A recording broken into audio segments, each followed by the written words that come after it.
ஆத்மாக்களே, பூக்களாக மனம் வீசிக் கொண்டிருக்கும் மாணவ செல்வங்களே, உங்கள் அனைவருக்கும் என் வணக்கத்தை தெரிவித்துக் கொள்கின்றேன். பொய்யாமை பொய்யாமை ஆற்றின் அறம்பிற செய்யாமை செய்யாமை நன்று என்கிறார் Thiruvalluvar. Honesty is the first chapter in the book of wisdom. Honesty and integrity are the fundamental pillars of a strong moral compass. வார்த்தைகளில் உண்மை இருந்தால் அது வாழ்க்கையிலும் தொடரும். Honesty என்பது நமக்கு நாமே ஒழுக்கமாக நடந்து கொள்வது. Integrity என்பது பிறரிடம் நாம் ஒழுக்கமாக நடந்து கொள்வது. Honesty is the key to unlock the door of trust. உண்மையை பேச கற்றுக்கொள்ளுங்கள். ஆரம்பத்தில் சற்று கடினமாகத்தான் இருக்கும். பழகிவிட்டால் பொய் சொல்லவே கூச்சமாக இருக்கும். உண்மை மிகவும் நேர்மையானது. உங்களிடம் உண்மை இருந்தால் வெளி வேடங்களை வென்றுவிடலாம். Honesty and integrity are the fundamental virtues of a strong moral compass.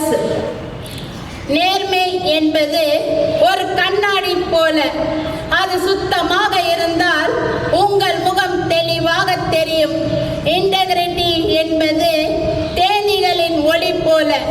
யாரும் பார்க்காத இடத்தில் அதன் வேலையை செய்துவிட்டு அதன் பலனை பிறர் அனுபவிக்க விடுகிறது. நிமிர்ந்து நிற்பதெல்லாம் பலம் என்றோ வளைந்து கொடுப்பதெல்லாம் பலவீனம் என்றோ நினைத்து விடாதீர்கள். நிமிர்ந்து நிற்கும் வேலை விட வளைந்து கொடுக்கும் வில்லம்பு அதிக தூரம் பாயும். உங்களை பற்றி உண்மையை கூறுபவர் இருவர் மட்டுமே. உன்னை மிகவும் நேசிக்கும் நண்பன், பொறுமை இழந்த எதிரி. நேர்மையாக இருந்து எதை சாதித்தாய்?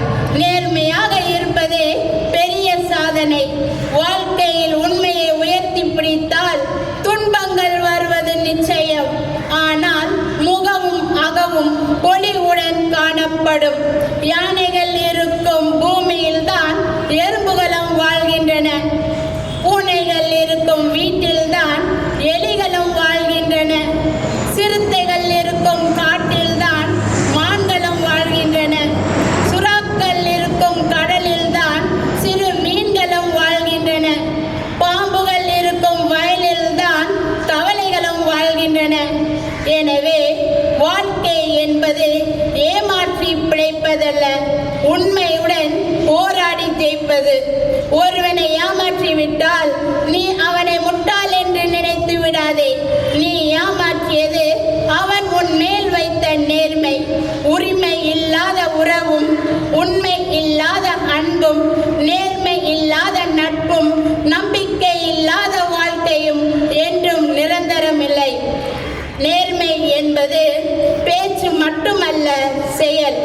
கண்ணியம் என்பது தோற்றம் மட்டுமல்ல, நடத்தை.